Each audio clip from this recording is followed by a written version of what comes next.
कुंदन नाम का एक लड़का रहता था। कुंदन बहुत गरीब था और जब वो केवल 17 बरस का था, उसके माँ बाप की मृत्यु हो गई थी। आज तक कुंदन ने सिर्फ दुख ही झेले थे और उसकी जिंदगी में सब कुछ उल्टा ही होता रहता था। उसके पिता के मरने के बाद गांव में एक धम्मू सेठ ने कुंदन से कहा, कुंदन के बच्चे, तेरे पिता ने मुझसे बहुत सा कर्ज लिया था। अब वो तो मुझे कर्ज वापस किए बिना ही ऊपर चला गया। तू बता, मुझे कैसे पैसे वापस लौटाएगा? सेठ जी, आप तो जानते हैं मेरे पास कुछ भी नहीं है। मैं किस तरह आपको धन लौटा पाऊंगा? ले देकर बस मेरे पास एक झोपड़ी है जिसमें मैं रहता हूँ। उस झोपड़ी का मैं क्या करूं? अगर पैसे नहीं है तो तुझे उम्र भर मेरे खेतों में मजदूरी करनी पड़ेगी। अरे तभी कर्ज चुकेगा और मैं इसके तुझे पैसे भी नहीं दूंगा। कुंदन नादान था, इस वजह से वो धम्मू सेठ की बात आसानी से मान जाता है। ठीक है सेठ जी, अगर ऐसा करने से कर्जा माफ हो जाएगा तो मुझे मंजूर है।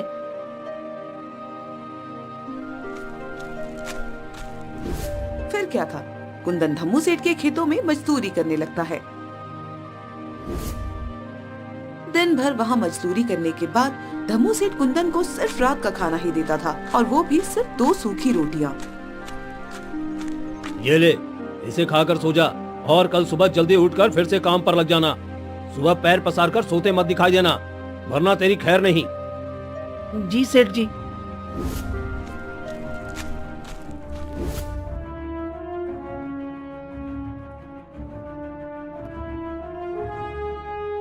यही नहीं, धम्मू सेठ कुंदन को खूब मारता पीटता भी था, जैसे वो कोई जानवर हो। लेकिन हालातों के आगे कुंदन भी मजबूर था। ऐसे ही कुछ साल बीत जाते हैं और कुंदन 25 वर्ष का हो जाता है।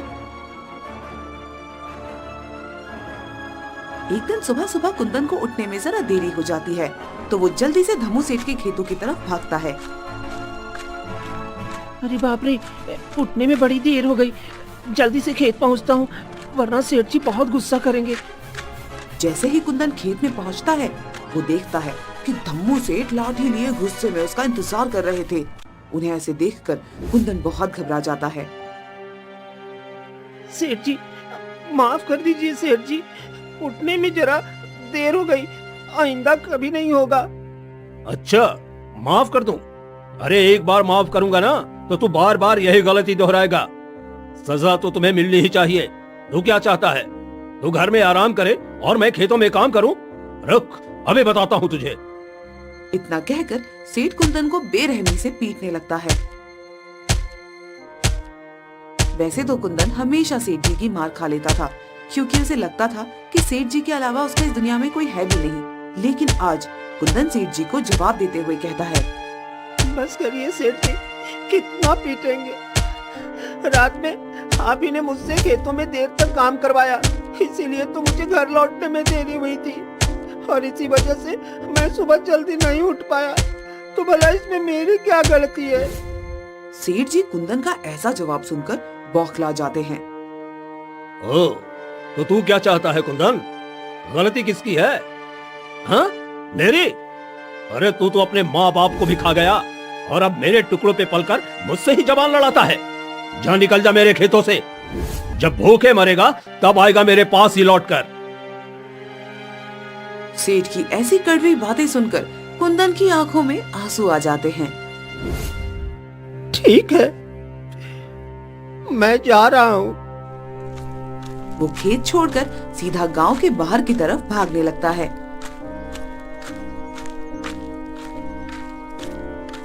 उसे भी नहीं पता था कि वो कहाँ भाग रहा है, मगर कुंदन सिर्फ उस गांव से दूर जाना चाहता था जिसने उसका सब कुछ उससे छीन लिया था। अब कभी वापस नहीं लौट कर आऊंगा, चाहे जैसे मुझे अपना गुजारा करना पड़े। ये सब सोचते हुए भूखा प्यासा कुंदन एक जंगल के पास पहुंचता है और वहाँ एक पेड़ के नीचे बैठकर रोने लगता है। लेकिन तभी उसे झाड़ियों के पास से कुछ आवाज सुनाई देती है। अरे, ये आवाज कैसी?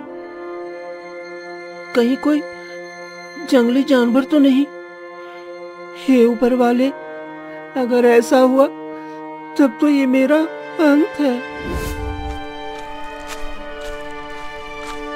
जैसे ही कुंदन झाड़ियों के पास जाता है, वो देखता है कि झोपड़ियों के पीछे एक हिरन था।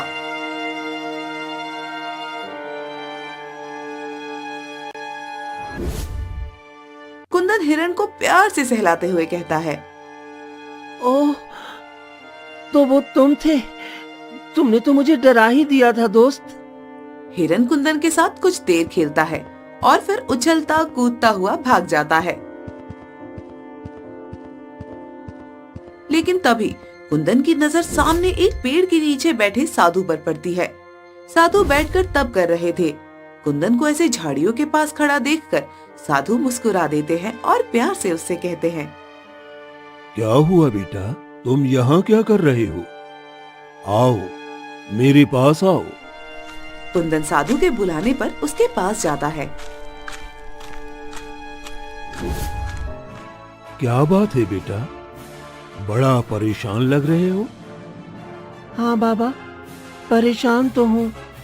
जीवन में कुछ अच्छा नहीं चल रहा। भूख प्यास और थकान से शरीर भी व्याकुल है। अच्छा, तो सबसे पहले तुम उस झोपड़ी के अंदर जाओ। वहां कुछ फल रखे होंगे, उन्हें उठाकर लाओ। कुंदन साधु की बात मान लेता है और झोपड़ी के अंदर कुछ फल उठा लाता है। साधु उसमें से कुछ फल लेकर बाकी फल कुंदन को दे देते हैं। ये कुछ फल मेरे पास रहने दो और बाकी के फल तुम खा लो। लगता है सुबह से तुमने कुछ नहीं खाया। कुंदन को ये सुनकर बड़ी प्रसन्नता होती है। धन्यवाद बाबा। आपको कैसे पता चला कि मैंने सुबह से कुछ नहीं खाया था? मैंने तो बस इतना बताया था कि मैं अभी भूखा था। बस यूं ही समझ लो कि मुझे ऊपर वाले ने बताया है। अच्छा, जरा अपना हाथ लाना तू। कुंदन साधु की बात सुनकर कुछ समझ नहीं पाता, लेकिन फिर भी वो अपना एक हाथ साधु की तरफ बढ़ा देता है। कुंदन का हाथ साधु बड़े ध्यान से पढ़ने लगते हैं। वाह, ऐसी लकीरें तो मैंने आज तक सिर्फ राजा महाराजाओं के हाथ में देखी है बेटा। तुम तो बहुत तकदीर वाले हो। कुंदन को साधु की बात पर हंसी आ जाती है। ये आप कैसी बातें कर रहे हैं साधु महाराज? आपकी बातों से तो मुझे ऐसा लग रहा है आप मेरा हाथ देखने का सिर्फ नाटक कर रहे हैं और आपको लकीर पढ़ना आता ही नहीं। कुंदन की बात पे साधु मुस्कुरा देते हैं। क्या हुआ बेटा, तुम ऐसे क्यों कह रहे हो? मैंने आज तक अपना जीवन गरीबी में बिताया है बाबा। मेरे माता पिता की मृत्यु हो गई। जीवन भर उस सेठ ने मुझे मारा पीटा। अरे मेरी जैसी किस्मत तो किसी की ना हो। और आप कहते हैं मेरी लकीर महाराजाओं जैसी है और मैं बहुत तकदीर वाला हूँ। ये सब सुनकर साधु महाराज फिर से मुस्कुरा देते हैं। बेटा तुम चिंता मत करो, तुम्हें जल्द ही मेरी बातों पर यकीन हो जाएगा।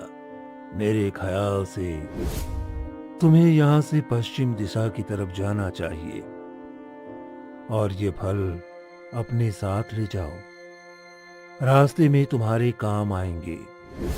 फिर क्या था, कुंदन साधु के दिए फल लेकर पश्चिम दिशा की तरफ चलने लगता है।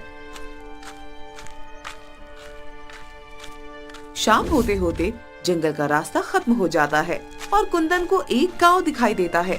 गांव देखकर कुंदन को बड़ी खुशी होती है। आखिरकार गांव आ गया। अब मुझे कम से कम जंगली जानवरों के बीच जंगल में नहीं सोना पड़ेगा। कितना डरावना जंगल था वो। लेकिन अब मुझे रहने के लिए कोई जगह ढूंढनी पड़ेगी।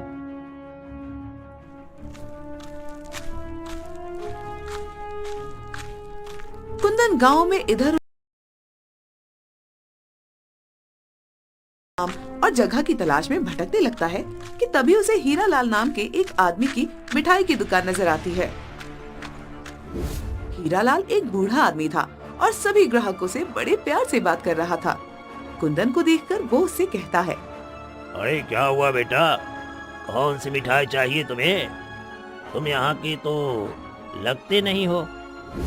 जी वो नहीं नहीं, मैं इस गांव का नहीं हूँ और मुझे कोई मिठाई नहीं चाहिए। क्या मुझे आपकी दुकान में अभी कुछ काम मिलेगा? बदले में आप बस मुझे आज रात गुजारने के लिए जगह दे दीजिए। अच्छा ठीक है, तुम ये सब मिठाई के खाली डब्बे संभालने में मेरी मदद कर दो। मैंने मेरे निकम्मे बेटे अनुज को कितना बुलाया, वो मेरी मदद करने आया ही नहीं। लेकिन अच्छा हुआ तुम आ गए। आओ बेटा आओ। कुंदन बड़े मन से हीरालाल की मदद करने लगता है। हीरालाल को भी कुंदन से बात करके बड़ा अच्छा लग रहा था।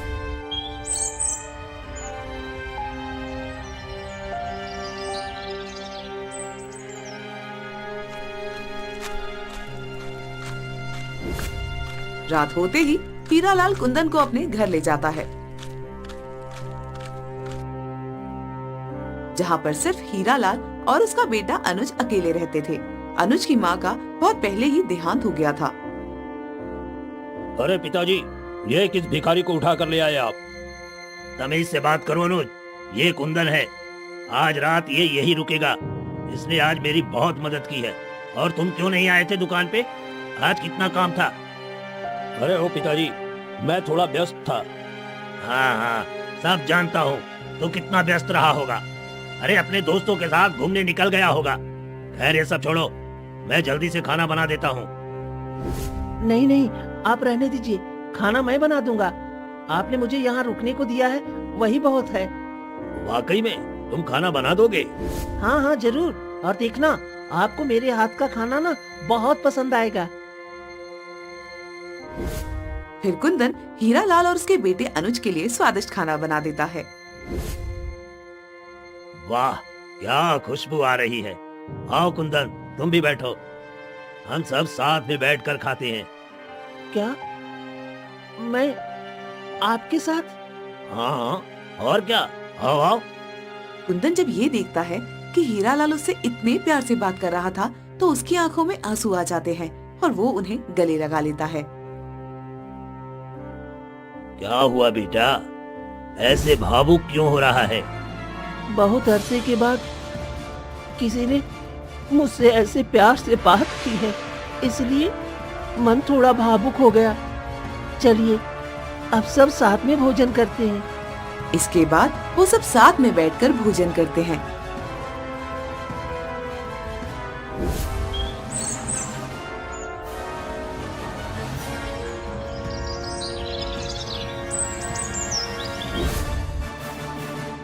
अगले दिन सुबह सुबह कुंदन जल्दी उठ जाता है और सबके लिए नाश्ता भी बना देता है। आज उसे बड़ा अच्छा लग रहा था और ऐसा महसूस हो रहा था कि मानो ये उसकी जिंदगी की एक नई शुरुआत हो। सेठ जी उठ जाइए, मैंने आपके लिए नाश्ता बना दिया है और अनुज सेठ को भी उठा दीजिए। आहा, क्या खुशबू है चाय की, वाह। अरे तूने तो मेरा दिल ही खुश कर दिया कुंदन। अरे ऐसे तो सिर्फ मेरी पत्नी ही मुझे नाश्ता बनाकर खिलाया करती थी, तूने तो मुझे उसकी याद दिला दी। और हाँ, ये क्या सेठ सेठ लगा रखा है? हाँ, एक काम कर, तू मुझे चाचा कहकर बुलाया कर। हीरालाल की ये बात सुनकर कुंदन को बहुत अच्छा लगता है। वो खुशी से कहता है, ठीक है हीरा चाचा। अरे अनुज, अरे उठ जा, देख कुंदन ने कितना अच्छा नाश्ता बनाया है। खुशबू से सारा घर महक उठा है। हीरालाल के कहने पर अनुज उठ जाता है। तीनों नाश्ता करने बैठे ही थे कि उन्हें बाहर से ढोल बजने की आवाज सुनाई देती है।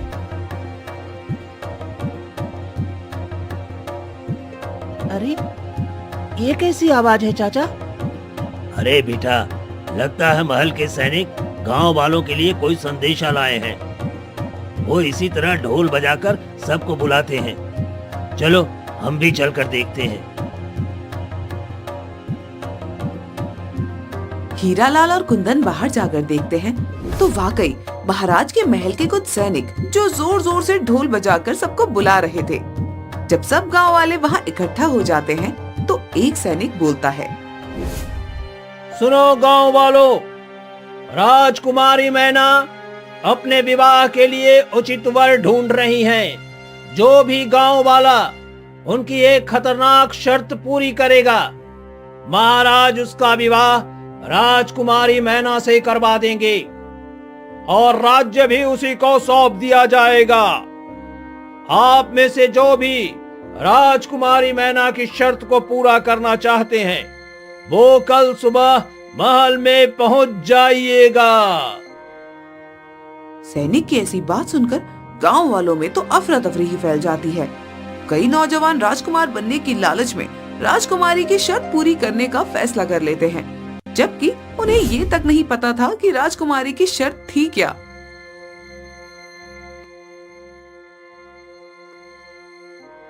बताओ, सभी लोग अब राजकुमारी की शर्त को पूरा करने का सपना देख रहे हैं।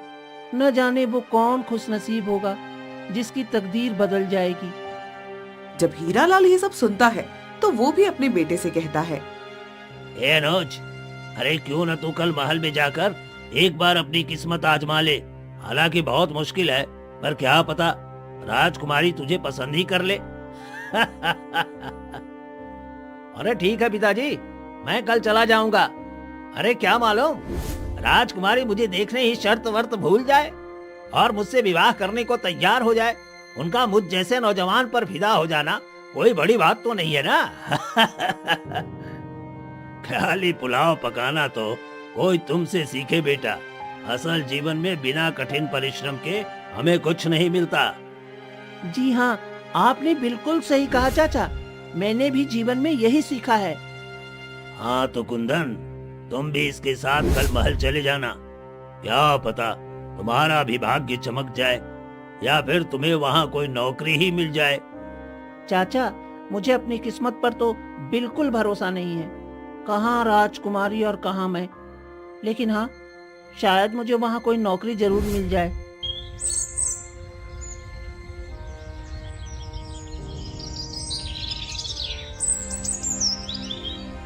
अगले दिन कुंदन अनुज के साथ महल जाने के लिए निकल जाता है। वो देखता है कि गांव के कई लोग महल की तरफ जा रहे थे, क्योंकि सबके मन में राजकुमारी से विवाह करने का लालच था। देख रहे हो कुंदन भाई, कितनी भीड़ महल की तरफ तेजी के साथ चली जा रही है। हर एक आदमी के मन में बस राजकुमारी को पा लेने का ख्वाब है। हाँ, देखो कि किसकी किस्मत चमकेगी आज। थोड़ा चलने के बाद सभी गांव वाले महल की सभा में पहुंच जाते हैं। वहां पर महाराज महारानी अपनी बेटी यानी राजकुमारी मैना के साथ बैठे हुए थे। जैसे ही सभी गांव वाले और साथ साथ दूसरे राज्य के कई लोग वहां उपस्थित हो जाते हैं, राजकुमारी कहती है, आप सभी मेरी बात ध्यान से सुनिए। जैसा कि मैंने कहा था, मेरी एक शर्त है और उसे जो भी पूरा करेगा मैं उससे ही विवाह करूंगी। तो क्या आप सब मेरी शर्त पूरी करने के लिए तैयार हैं? उतने में ही एक दूसरे राज्य का राजकुमार कहता है, हाँ राजकुमारी जी, हम सब तैयार हैं। आप सब ने हमारे महल के पालतू शेर के बारे में तो सुना ही होगा। वो इस पूरे राज्य तो क्या, आसपास के सभी राज्यों में सबसे खूंखार है। आप में से जो भी मुझसे विवाह करना चाहता है, उसे हमारे शेर से लड़ना होगा और उसे हराना होगा। लेकिन ध्यान रहे, उसे एक खरोच तक नहीं लगनी चाहिए। आपको उसे इस तरह से हराना है और अपने बस में करना है जिससे वो खुद ब खुद आपके सामने अपने घुटनों पर बैठ जाए।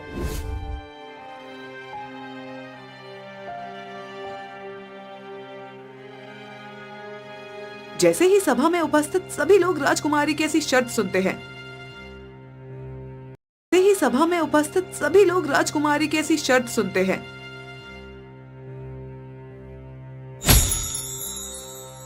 आधी सभा तो अपने आप ही खाली हो जाती है। कई गांव वाले और राजकुमार तो अपने घर वापस लौट जाते हैं। अनुज भी डर के मारे वापस लौटने लगता है, लेकिन कुंदन उसे रोक लेता है। अगर आप यहाँ तक आए हैं तो आपको एक बार कोशिश तो करनी चाहिए ना। जरूर, राजकुमारी ने ऐसी शर्त इसलिए रखी है क्योंकि इसके पीछे कुछ राज है। अरे मैं पागल थोड़ी हूँ जो जानबूझ करके शेर के पिंजरे में कूद जाऊंगा। कुंदन और अनुज भीड़ में काफी पीछे खड़े थे, इसलिए उन्हें राजकुमारी ठीक से दिखाई तक नहीं दे रही थी। लेकिन जैसे ही सभा खाली होने लगती है, कुंदन को राजकुमारी मैना दिखाई देती है। वो इतनी खूबसूरत थी कि कुंदन उन्हें देखते ही मोहित हो जाता है। लेकिन अनुज उसका हाथ छुड़ाकर बाकी लोगों के साथ बाहर चला जाता है। अब सभा में कुछ गिने चुने लोग ही रह गए थे। देखा आपने पिताजी, आधे से ज्यादा लोग तो मेरी शर्त सुनते ही भाग गए, और अब ये जो बचे हैं ये शेर को देखकर भाग जाएंगे। बेटी, तुमने रखी भी तो ऐसी ही शर्त है। लगता है तुम्हें विवाह करना ही नहीं है। लेकिन चलो, हम इन्हें शेर के पिंजरे के पास ले चलते हैं। क्या पता इनमें से कोई तुम्हारा होने वाला राजकुमार हो। ये नामुमकिन है पिताजी, ऐसा कोई वीर आज तक इस धरती पर जन्मा ही नहीं है। जो लोग बचे थे उन्हें लेकर सैनिक महल के बगीचे में ले आते हैं।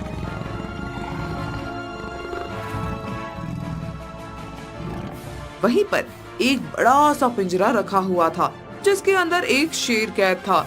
इतना बड़ा शेर देखकर कुछ लोगों की तो सिट्टी बिट्टी गुम हो जाती है, मगर कुंदन की नजर तो राजकुमारी से हट ही नहीं रही थी। मेरे पास अब खोने को है ही क्या। वैसे भी मेरी पूरी जिंदगी इतनी खराब बीती, कौन ही मेरा घर पर इंतजार कर रहा होगा। इसलिए मैं एक बार ये शर्त पूरी करने की कोशिश जरूर करूंगा। क्या पता मेरा भाग्य सचमुच में चमक जाए। जैसे ही लोगों के सामने शेर आता है, जो बचे कुचे राजकुमार और गांव वाले भी थे वो भी भाग जाते हैं।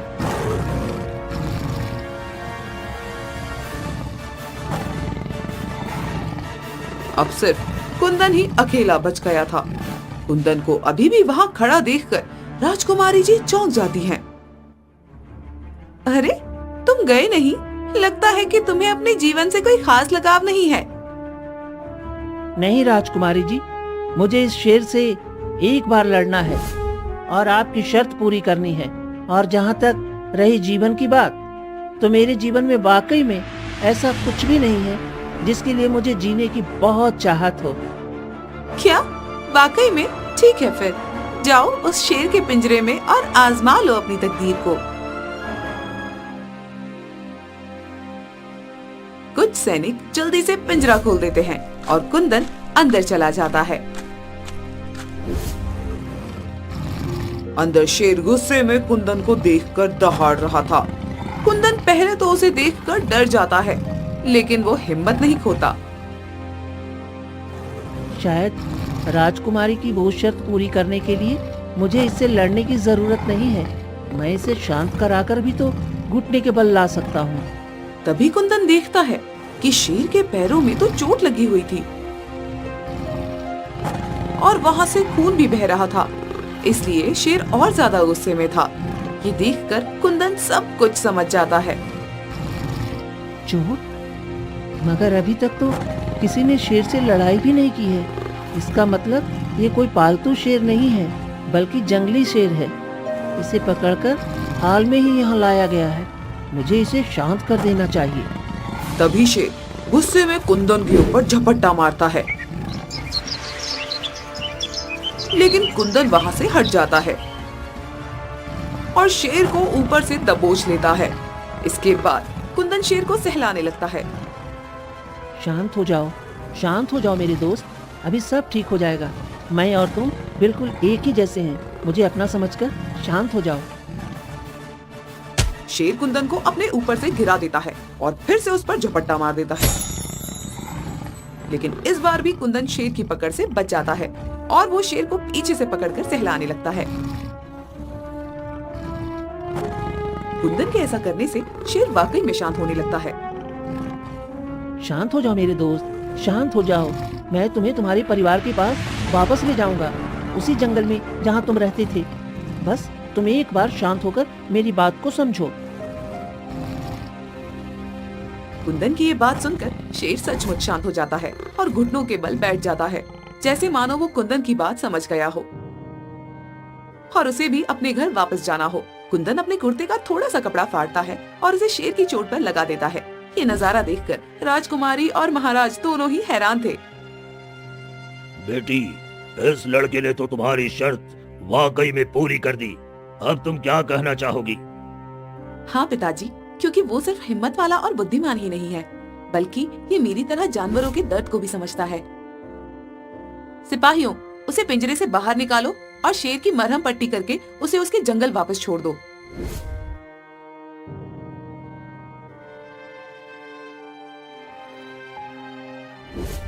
सिपाही ऐसा ही करते हैं। जैसे ही कुंदन को निकालकर राजकुमारी के पास लाते हैं, कुंदन राजकुमारी से एक सवाल करता है। राजकुमारी जी, ये शेर पालतू नहीं था, बल्कि जंगली था और इसे पहले से चोट लगी हुई थी। तो आपने ऐसा क्यों कहा कि ये पालतू है और आपने ऐसी शर्त क्यों रखी? वो इसलिए क्योंकि कुछ दिन पहले मैं शिकार के लिए जंगल गई थी। वहाँ मैंने देखा कि ये शेर घायल अवस्था में पड़ा हुआ था। मैं इसकी देखरेख के लिए इसे महल में ले आई, लेकिन ये अपने परिवार से दूर होने की वजह से बहुत गुस्से में था। उसी वक्त मेरे पिताजी मुझसे विवाह करने की जिद कर रहे थे, तो मैंने सोचा कि क्यों ना मैं ऐसी शर्त रखूं जिससे पिताजी भी शांत हो जाए और मुझे विवाह भी ना करना पड़े। मुझे लगा था कि कोई भी मेरी शर्त पूरी नहीं कर पाएगा, मगर आपने तो ये कमाल कर दिखाया। सही कहा राजकुमारी ने। अब उसका विवाह हम धूमधाम से आपसे कराएंगे। आप ही हमारे राज्य के नए महाराज हैं। ये सुनकर कुंदन बहुत खुश होता है, लेकिन फिर वो कुछ सोच विचार करके राजकुमारी से कहता है। लेकिन राजकुमारी, आप इस शर्त से बंधित नहीं हैं। अगर आपको मुझ जैसे गरीब से विवाह नहीं करना है तो मैं आपके साथ जबरदस्ती नहीं करूंगा। कुंदन की ये बात सुनकर राजकुमारी मुस्कुराते हुए कहती है, ऐसा बिल्कुल नहीं है। मुझे अपने पति में जो खूबियाँ चाहिए थी वो सब आप में है, इसलिए मैं आपसे खुद विवाह करना चाहती हूँ। फिर क्या था, राजकुमारी मैना का विवाह धूमधाम से कुंदन से हो जाता है। ये खबर सुनकर कुंदन का पुराना मालिक धम्मू सेठ का तो सिर ही चकरा जाता है और कुंदन के हीरालाल चाचा तो बड़े खुश होते हैं। कुंदन राज्य का नया राजकुमार बन जाता है और राजकुमारी के साथ मिलकर राज्य चलाने लगता है। उसे साधु की बात याद आती है और उसे